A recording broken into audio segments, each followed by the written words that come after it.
Look, another policy statement from the Department of Health. Like I said, they have one of these for literally everything that you do. So this is the one for blood. I like that they define an ambulance transfusion service for you. You are about to become an ambulance transfusion service, which is an ambulance service that is certified to administer blood components. So there you go. Welcome to the world of ambulance transfusion services. So here's a great big long list of objectives that we'll go through slowly. If you're going to give people blood, you should know why you're giving it to them. So we'll talk about why people get blood in various blood products, because it's more than just blood. There's also different sort of things within the blood realm. What information you need from the hospital, what supplies they're going to give you, how to give blood, like what size line it goes through, what you give with it. There's a whole great big process that we go through at the hospital when someone gets blood to make sure you're giving it to the right patient, is it the right product?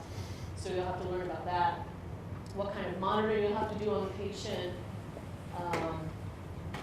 Transfusion reactions, if someone starts to have a transfusion reaction while you're transporting them with blood, what do you do? What does it look like? How do you handle it? And then how do you document it? So, what is in blood? These are the different blood products that you can give. PRBCs, or packed red blood cells, is probably the one that's most commonly given. When you see a patient in trauma bay and they have blood hanging, that's generally what it is. FFP, or fresh frozen plasma, is just sort of the stuff that the blood cells ride around in. Platelets, which are your clotting factors, and then cryoprecipitate, which is some super special secret squirrel blood stuff. So this beautiful picture right here shows you all the various components of blood. You have your red blood cells, your big guys, plasma, platelets, and it all goes in the blood vessels. All right, how blood is prepared. When you go give blood at the Red Cross, they put it in a great big bag, and then someone takes it into a secret room in the back where they prepare it. They'll spin it in a centrifuge, which makes it separate out by weight and particle size, and you'll have your formed elements, that's your things that are in the blood, red blood cells, white blood cells, platelets, plasma, which is the stuff that the things go in, the liquid part. So that all kind of separates it out, and then they can bag it up separately into separate components. So, how long? So how long does blood last? PRBCs, I think there's a table later on that says whether this is refrigerated or frozen or whatever, because it makes a difference whether it's frozen, refrigerated, room temperature. PRBCs, packed red blood cells, 42 days. Platelets, only 5 days. FFP and cryo, up to a year. And again, these are the more specialized ones, so it's good that they last that long because you don't use them that often. PRBCs we use a lot of. You can see trauma patients go through bags and bags and bags and bags of blood. All right, so there are things you can do to blood to make the blood special blood. Leucofiltration or leukocyte reduction. Leukocytes, i.e. white blood cells, those are like your immune blood cells. You can take all of those out of the blood. And the reason you would do that would be for people with immune issues. So it prevents this. There's a lot of great big words in here that I'll kind of steer you down a path of what you really need to know versus what's just sort of a curiosity. But you can prevent this non-hemolytic febrile transfusion reaction. And it's in people with immune problems. Transplant recipients, because they're all immune compromised, they're on all these drugs that keep their body from rejecting their kidney, liver, what have you. But when you give them something like blood, it can really mess them up. It also prevents CMV transmission. CMV, cytomegalovirus, is a really, really common virus that most of you have probably had. Feels like a cold, and then you feel better. Some people miraculously manage to stay CMV negative into adulthood, and CMV negative blood is a really big deal. That's what they give to neonates, people with, again, terrible immune compromise. So if you are CMV negative, the Red Cross is going to call you a lot looking for blood. And then you can irradiate blood. That prevents more of these transfusion reactions. Again, it's for immunosuppressed people. People with inborn immune suppression issues, DuJorge syndrome, severe combined immune deficiency, people with stem cell transplants, bone marrow transplants, preemies. people whose immune systems are either missing because of a genetic issue or missing because we took it away from them to give them a bone marrow transplant, or missing because they're little tiny babies and just don't have one yet. These are the people that are going to get this really special blood, the irradiated blood, the leukoreduced blood. That blood's kind of a big deal. You can wash blood, and what that does is it removes more of this stuff that we were talking about earlier. Any kind of blood prep that you do, washing, leukoreduction, irradiation, the long and the short of it is that it's always going to be for people who have some kind of immune issue or another. So people with an IgA deficiency, these weird autoimmune issues, severe allergic reactions in the past. You'll have people who get, people with sickle cell anemia who get transfused over and over and over and over and over again throughout their lives. And as you know, the more times you're exposed to something, the more likely you are to have an allergic reaction to it. So later on down the road, someone who's been transfused a million times can eventually start having transfusion reactions and can start requiring these special blood products. When you wash blood, it does reduce the shelf life. So you go from 42 days to 24 hours. And platelets, you're down to 4 hours. You're not going to be asked to wash the blood, by the way. Just, it's a thing that someone somewhere in the lab does. So take note of what we're about to talk about here. Remember this. How much is a unit of blood? What is the volume of a unit of blood? It is 250 to 300 milliliters. I would probably remember that number. Again, a unit of blood is 250 to 300 milliliters. That's a good number to remember. I would remember it. It takes about 2 to 4 hours to go in. You don't want to bolus that blood in like gangbusters. You want it to go in slowly. So if they have a reaction, you can stop the blood and fix the reaction before you're like, oh, oops, the whole unit that's 250 to 300 milliliters just went into the patient. Platelets, 80 to 60. Or 60 to 80 milliliters per pack. I don't know why they like to call platelet packs, but they call them packs. And then they put 4 to 6 packs together and transfuse them all at once. And those they'll run in pretty much as quickly as they'll go. You're not as likely to have a reaction to platelets because it's just platelets. There's no blood cells. The blood cells are the ones with the stuff that people tend to react to. FFP, the fresh frozen plasma, that's 180 to 270 milliliters per unit. I don't know who the genius was that decided that they should all have like really weird numbers. Like instead of making it 250, 50, 200, no, 180 to 270. Great number. Anyway, so FFP is 180 to 270. And that goes in about 4 hours. And then cryo, 10 to 15 milliliters per bag, usually 10 bags together, makes up a transfusion. And that takes less than 4 hours. How much is a PRBC unit again? 250. Oh, yeah, 250 to 300. I was wondering about that. Standard cartoon in a lecture. There we go. So why do you give PRBCs? Why do you give blood? Acute blood loss anemia. Because you bled all your blood onto the floor, you need to put more blood in. And that can be trauma, that can be someone with a terrible GI bleed, varices. If your blood is coming out of you for some reason, you should put blood back into you. FFP plasma has coagulation factors in it, but not factor VIII. Okay. This, I think, kind of goes beyond the important stuff about blood. There's different clotting factors, right? People with hemophilia are lacking factor IX or factor whatever. So FFP has coagulation factors in it, but not factor VIII. Platelets, remember, platelets clot, right? So if you are not clotting for whatever reason, thrombocytopenia means you don't have enough platelets. So if you are not clotting for whatever reason, if your platelets are not working, if your platelets are getting chewed up by some kind of autoimmune thing, then you need more platelets. If you are bleeding, not because you've bled all your blood out onto the floor, but if you are bleeding because your blood does not work, then you probably need platelets. And then cryoprecipitate has all of these special factors in it. Fibrinogen, factor VIII, does that say 13? Okay, and von Willebrand's factor. People with weird factor deficiencies are the ones that get cryoprecipitate, right? So PRBCs, whole blood, because you bled out all your blood. FFP, if you are not clotting your blood properly for some reason. Platelets, if you don't have platelets or if your platelets don't work, you're not clotting properly, and then cryo is all the factors, the special factors. All right, I would pay particular attention to this section of the lecture. We're going to talk about blood types. We're going to spend a lot of time on blood types. Blood types are important. So, does everybody know what their blood type is? Is anyone special? Do we have special people in here, special blood types? Any O-negs? Anyone? Yeah, you guys are special. The Red Cross loves you guys. They call you a lot. Like, hey, what are you doing? You want to come over, get some blood? They are. They love you. So, blood types are based on these surface proteins. There's type A, there's type B, there's type AB, and there's type O.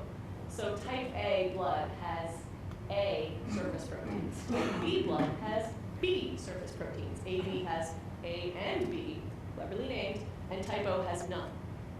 So type O, think of as like type 0, 0 surface proteins. So A, B, AB, and type 0. And then there are antibodies in the plasma itself, right? There's B, there's A, there's none, or there's A and B. This is going to make more sense in a second. There's a good chart in here. All right. RH factor. Who has had kids and is a woman? All right. Did they give you the shot? Excellent.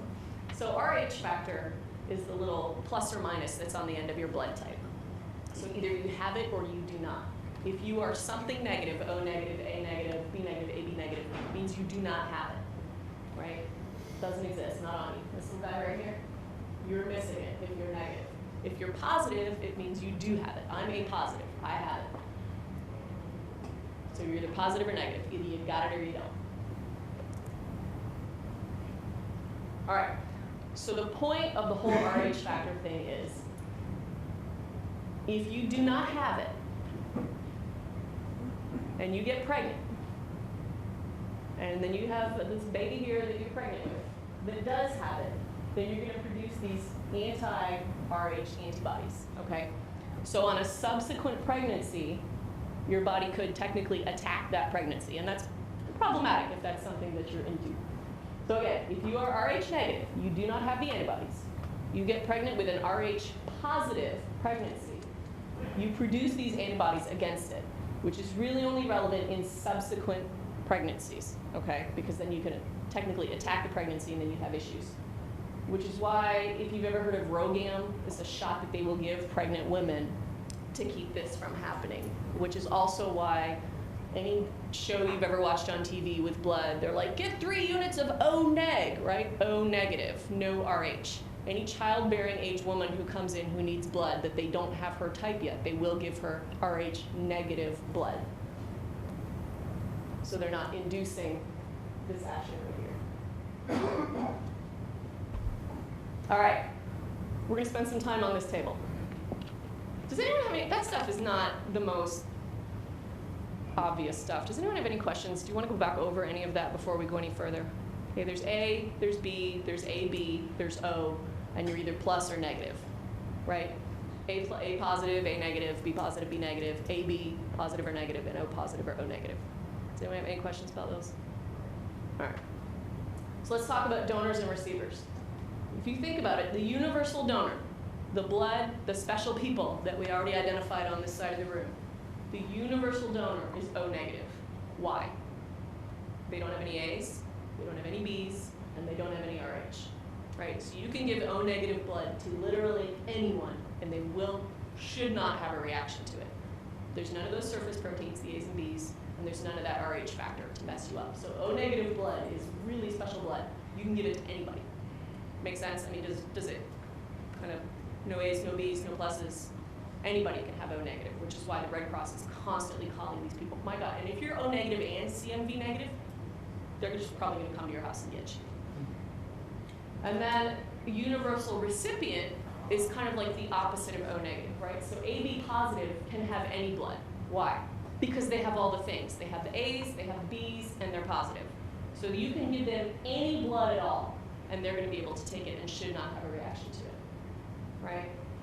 So the problem though, if you're this O negative person, that's you guys, the only blood you can get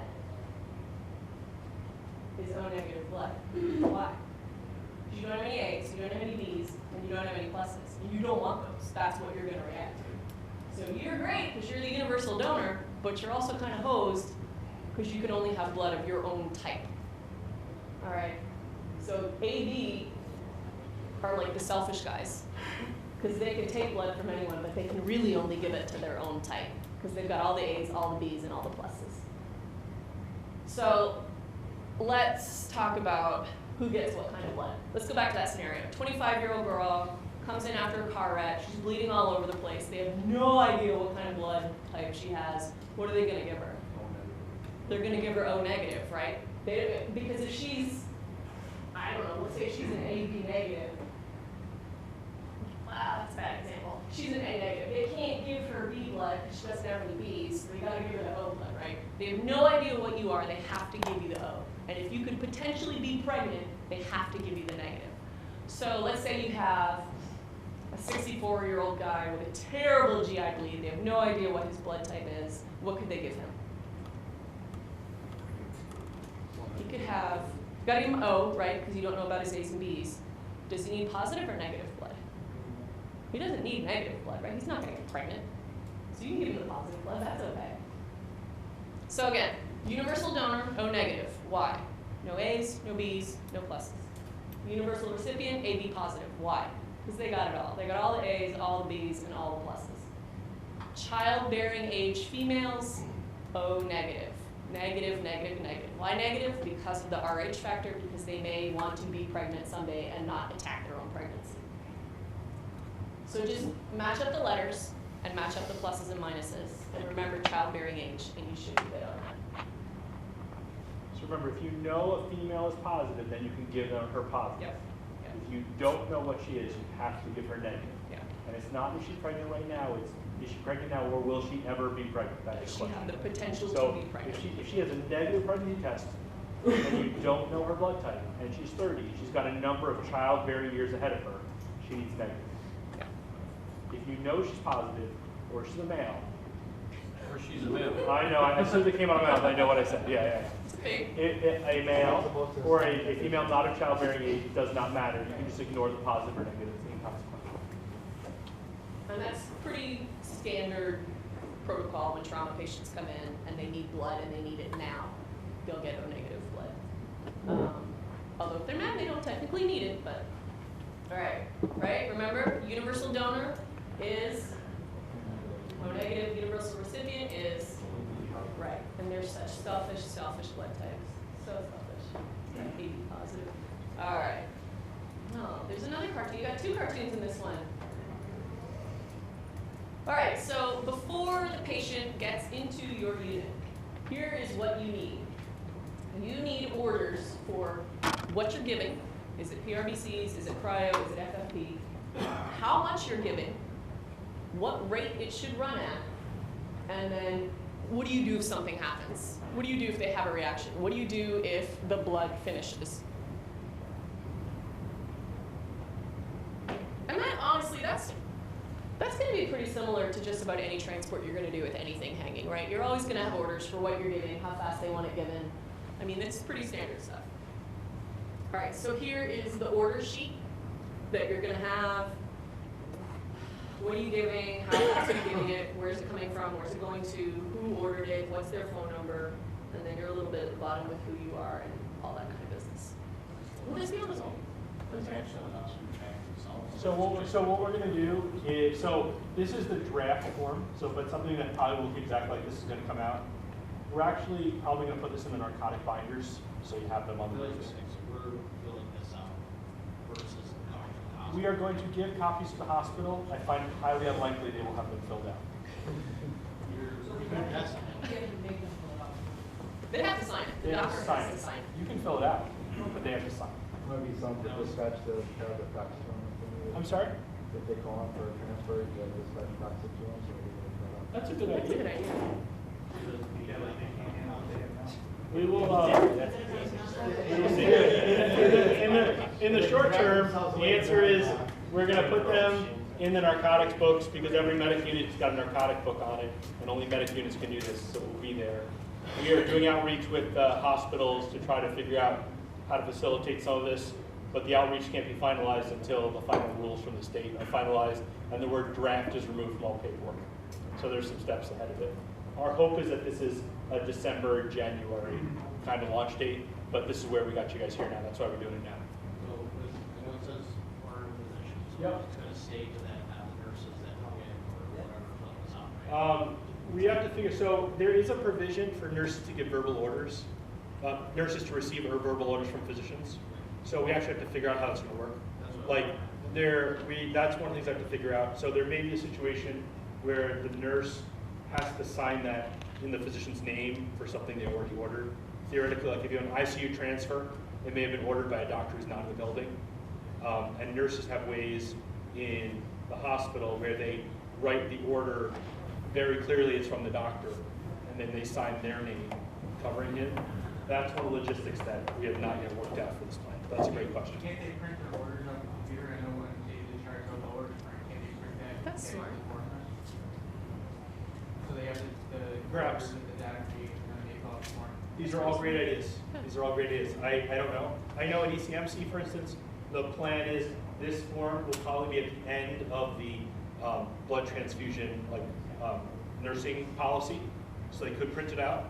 But I'm going to come to a point which I'm going to hope they do this proactively, but I'm going to assume they're not going to, and plan around that.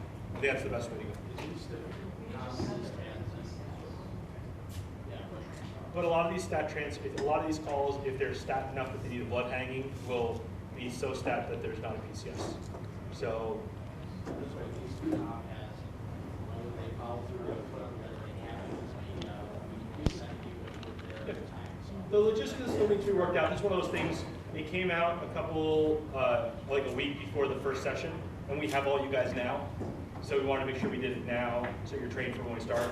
But unfortunately, some of the details are still being worked on. So, all right. I think pretty much any nurse's desire not to go with you in your ambulance is going to outweigh their desire not to fill out your form. I think they would prefer to fill out your form than to go with you to wherever you're going. And you know what, if I worked in some of those places, I probably would too. Where are you going, downtown? Oh, man. All right, so that was pre-transport paperwork. Why do I get all the paperwork lectures? So pre-transport actions. There are a lot of special procedures as far as how blood is packaged, how it's stored. It has to be cooled. Platelets do not. Whole blood has to be cooled. With little coolers, there's special refrigerators in the trauma bays in some hospitals. There's a special drop set that blood runs through.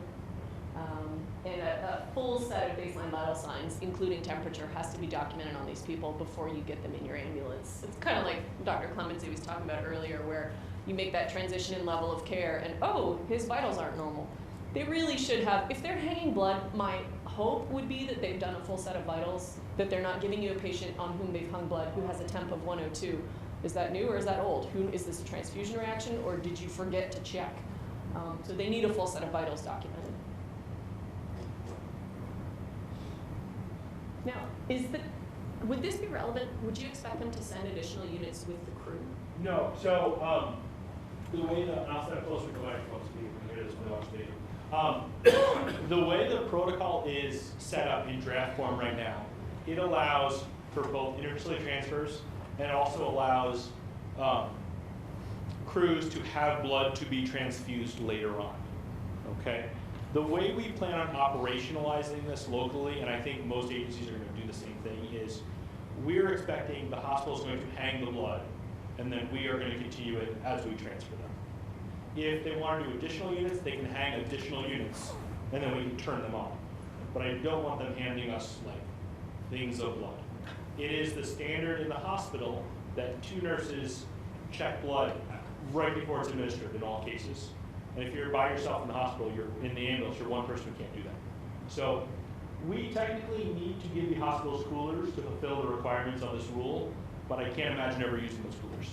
If someone says, transfuse these 2 units and then these 2 more after that, our expectation is that they're gonna set everything up, and then we're hanging all this stuff, and then we have it as we're going. I think that's the best way to do this. That puts the onus on the hospital that they verify the blood against the patient, and that's the big source of stress and liability around blood transfusions. I think we're going to see it, see what makes it I think if the person needs to go to Cleveland running blood, they should have that done before they go there. I mean, this is, to me, or we'll put 1 more unit on it, this is about emergent patients. This is about patients who need to go to the cath lab, need to get their spleen taken out, have really bad stuff. My preference is that most patients get their entire blood transfusion in the hospital. But we now have some patients that we can transfer them in a timely manner without a nurse to definitive care when they need it. This should not be about, oh, we're just doing it because they could use an extra little bit of hemoglobin. This should be the crashing patient. when we get to a couple years in, they start getting comfortable, we can just mess this up. Well, we will. We are talking to different hospitals. That is our goal. Right now, they need to hang it. They have to put it up. That's what our policy is going to be. Because we also don't have a way to defrost it and those kinds of things. We want them to hang it all up. If they say, okay, here's 2 bloods still running in, and we've hung another 2, turn these on when the other 2 finish, that's reasonable. But I don't want them handing you a bag of blood. Okay? Because that would be gross. Yes, thank you. All right. Moving right along. This is a big deal with blood, the whole patient and blood identification thing. Certain things must be documented in the hospital before a patient gets blood. Consent is a big thing. You have to have consent to give someone blood. Usually the patient themselves can sign for it. If they can't, there's emergency type situations where 2 doctors can sign, but there needs to be documentation of consent. There needs to be this, like I say, if there's an emergency situation, you have to document why. Patient was unconscious and intubated or whatever.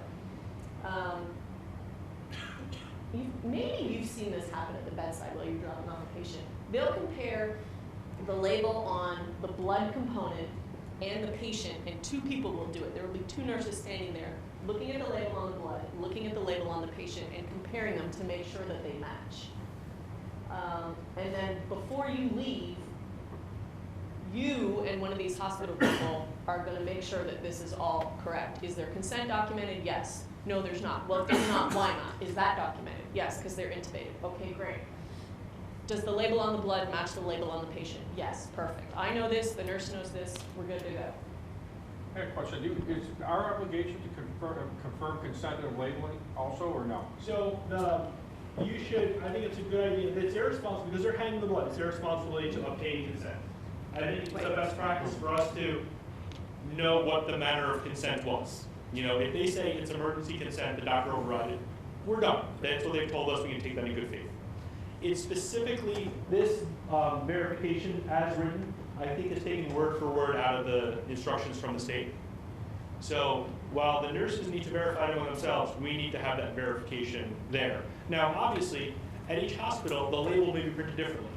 So the nurses will have to show us, on this label, this is where the patient MR number is, which matches this one, or this is O negative blood that's overridden the system, so there is no number. But there needs to be an exchange of that information between the nurse and you. There should have already previously been an identification between 2 nurses doing it. No, it's a great question. The question was, does she need to have a copy of the consent form? No, but I think it's appropriate for us to document that the nurses verified to us that there is consent. I think you can take their word for it. I don't think you need to insist on seeing it. Or if the nurse says, whatever the consent is, I think it's a best practice to document what that was, that the nurse told you it was.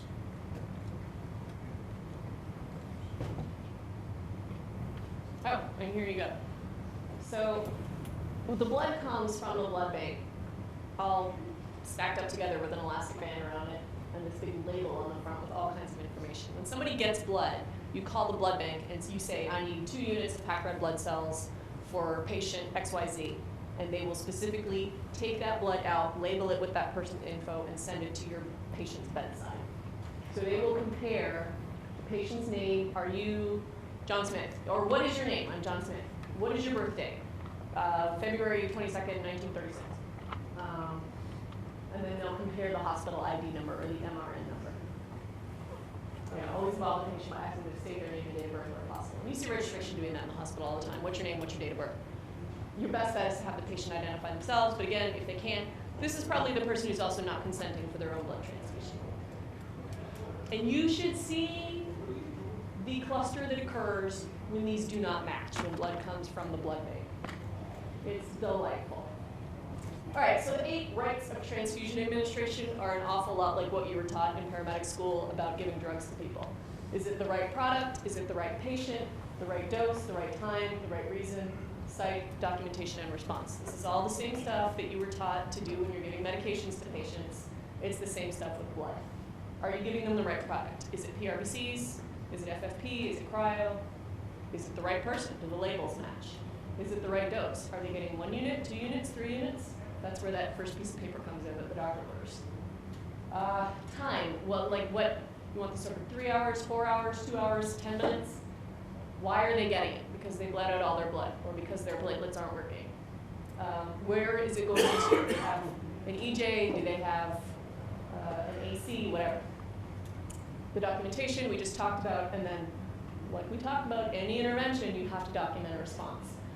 Blood was given with no adverse reaction, or blood was given, patient developed a fever, blood was discontinued.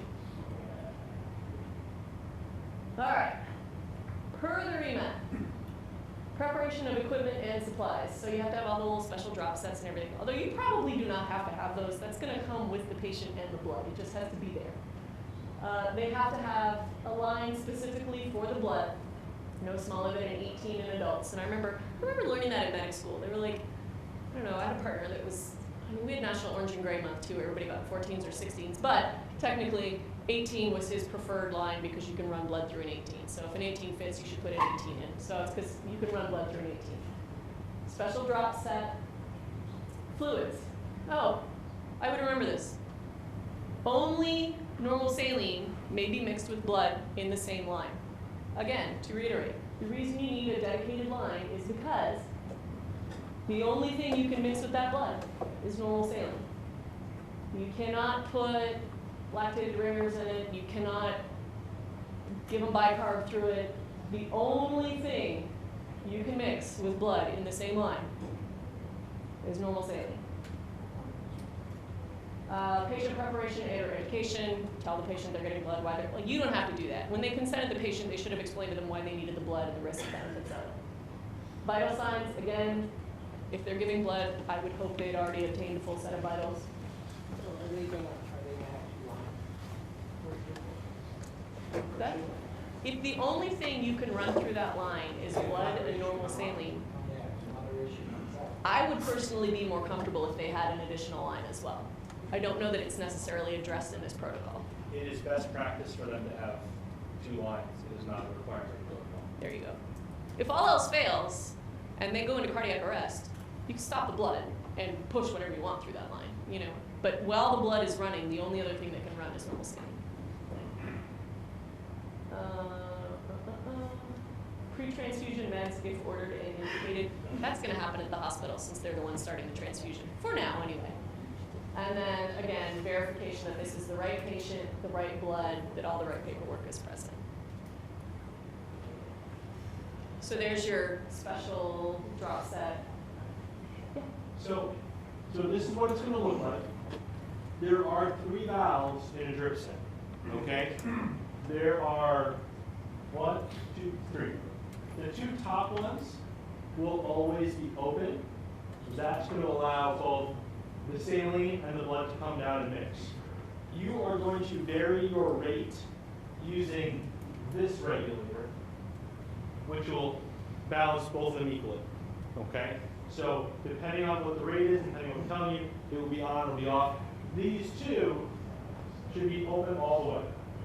You guys have all seen this before, right? You guys know what a blood transfusion looks like with a drip chamber, right? There's like a filter in here, and the 2 go through the filter, so it looks like watered down blood here, and then it slowly transfuses this somewhat watered down blood. You want to have both the bag of saline and the bag of blood at the same height, which will allow the two pressures to be the same. The saline may be dripping a little faster than the blood because the blood is more viscous, makes sense. But essentially they're going in together, both wide open, both the same height, only turning this on and off. So you could have a possibility where the hospital says, look, we want you to give these two, and we want you to give 2 more. The other 2, we're gonna hook everything up in series. We're gonna turn 2 of them off. We're gonna have these on. When these go all the way through, turn the other 2 on. That's okay. We want everything up, up, up before you leave. So for every bag of blood we would have hanging, we have Bag of a saline. bag of saline. Yep, great question. So for every bag of blood, there's a bag of saline, and there's a Y connector for every single one. Great question. What size bag? Does it matter? No. Typically they use like small-ish bags, like it usually use 250 or 500 typically. There's no reason to put a liter up because you're not going to need a liter with the fluid. So typically they put same size bags up, but it doesn't have to be. Because how big is the unit of blood?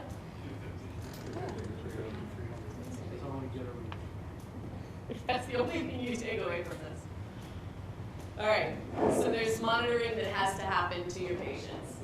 Infusion rate and duration is something that ordering physician is going to specify, right? That's going to be on that initial piece of paper. How fast does this go in? What time period is this going in over? Patient data.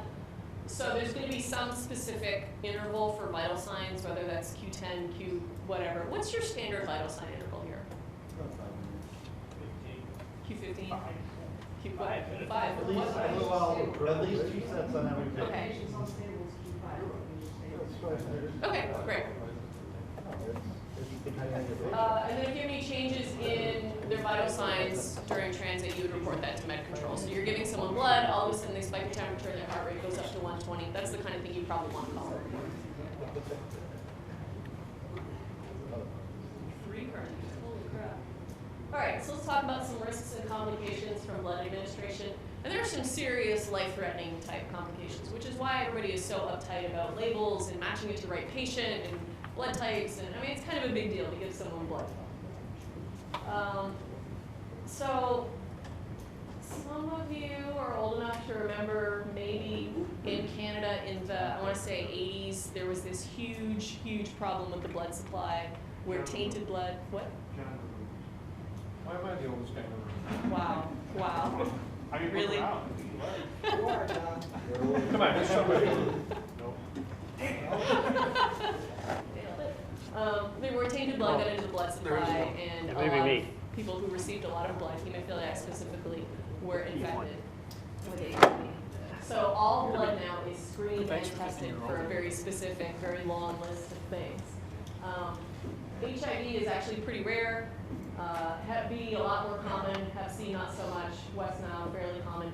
All of this stuff is tested for now. When you go give blood, they'll ask you if you consent to NAT testing, and that's what that is. That's that special testing. And if you say no, they throw your blood away. You can still donate, but they throw it away. And I asked why once. Why am I going to come in and give blood if I'm not going to consent to testing and you're just going to throw it away?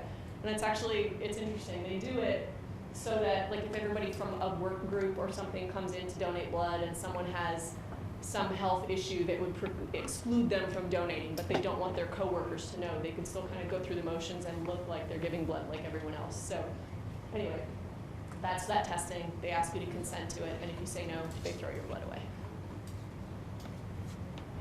All right, so transfusion reactions.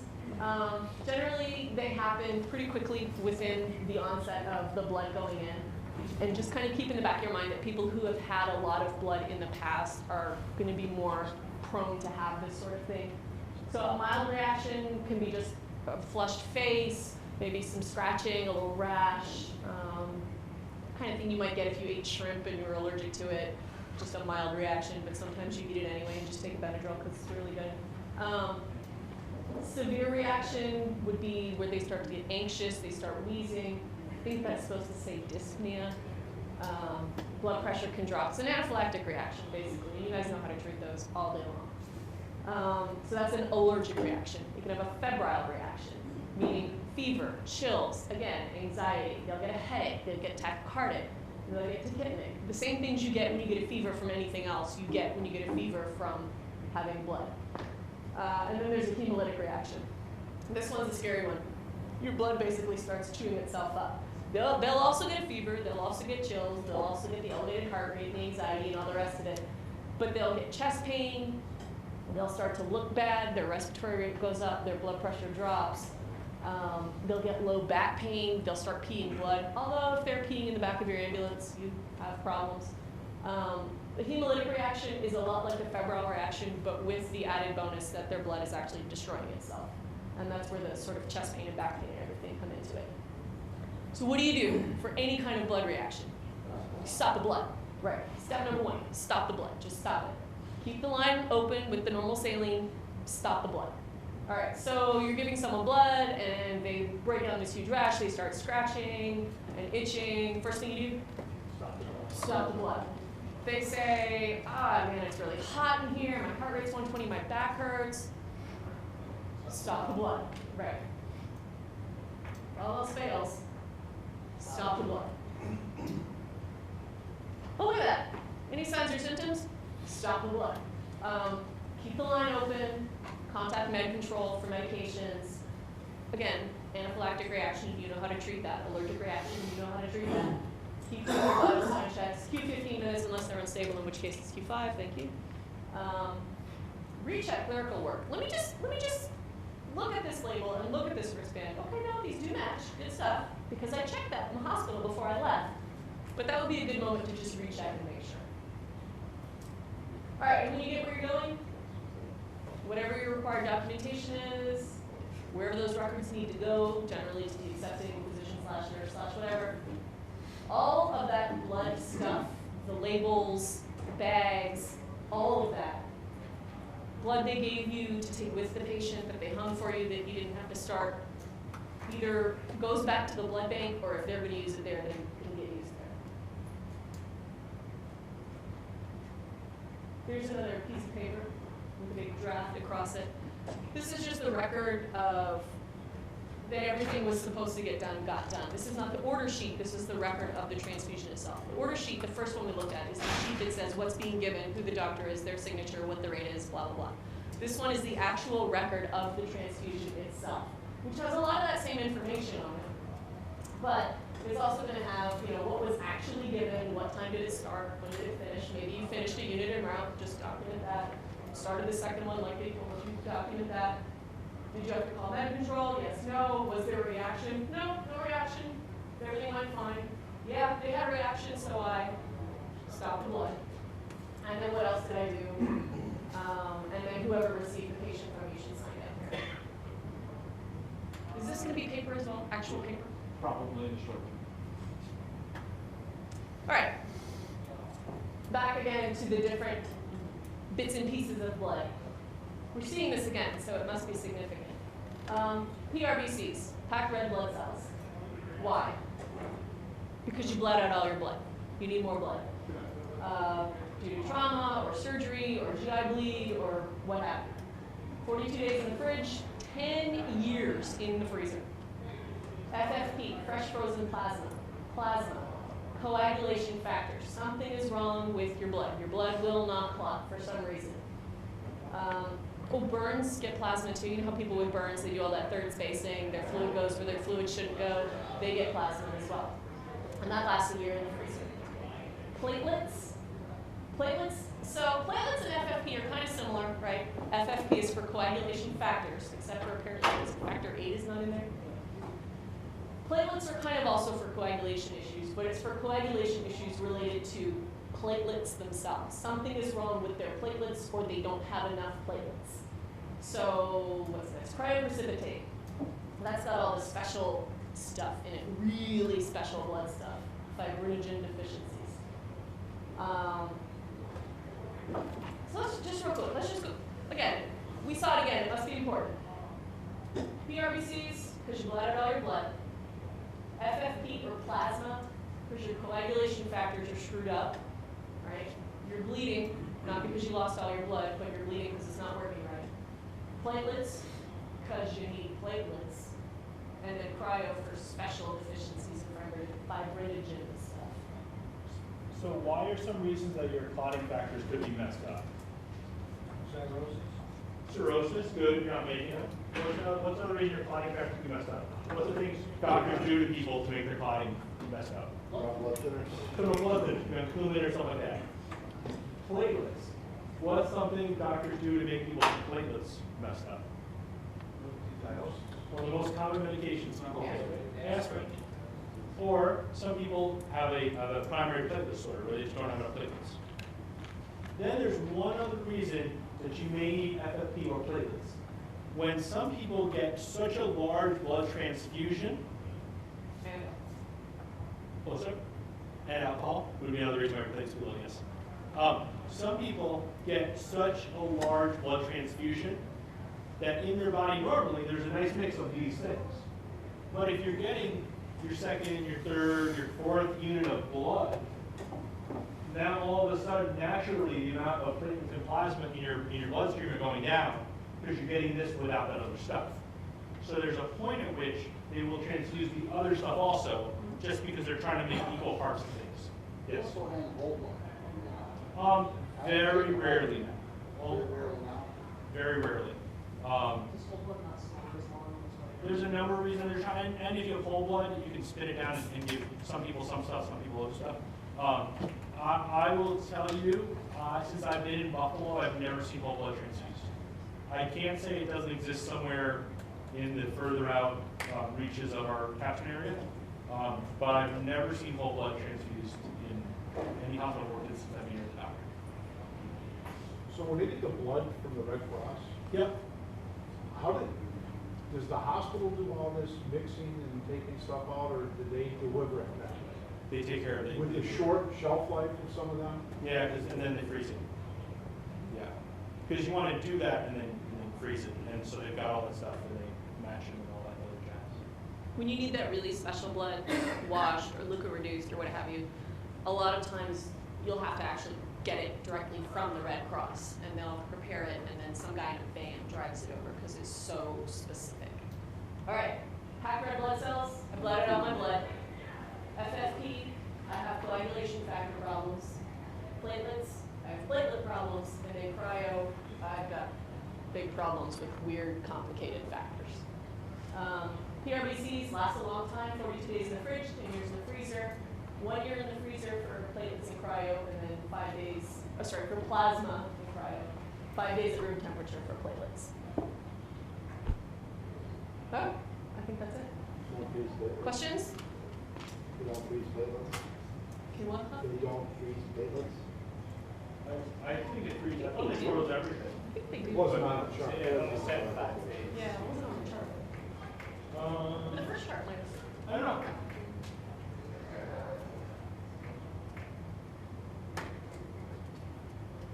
I can tell you that's not a question on the test. Okay. I have a question. Yes, ma'am. If someone's having a reaction, you stop the blood. Yep. You're supposed to be saline flowing. Would we turn off the top dial and then say it's already unflowing? Or I would stop we it. DC the entire line and then put a new bag? I would stop it down there and DC the line, because if you keep the saline flowing, you're gonna give them more blood still. That's my Right. question. So you leave the IV in place and just change the tube. So you can leave the line in place, and you can just DC the whole line and disconnect it, or you can just turn it off there. In the short term, that will do it. But if you keep the saline going, you're gonna flush more of that blood. Right. So it's the another, instructions specifically so this say- is another example of, I want you to turn it off at the bottom regulator, And then hang. not use the our own top. saline. Right. Okay? Or if you're close, you don't have to do it, just turn it off. Right. Right? But you're gonna turn it off at the lower regulator, not turn the blood run off, let the saline push more blood. Just turn it off. Okay? Any other questions? Yes? And so one of these reactions happen, you just follow our allergic reaction. Yep.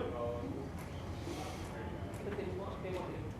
And then what you call. So, right, so they make it very clear in the protocol, in the draft protocol, that we've seen it. And I'm assuming this is what the final protocol would look like, that they want you to call medical control 100% of the time. Thank you. Call the place you're going. Call the place you want to go. Call the receiving facility. Very good. It's a very good point.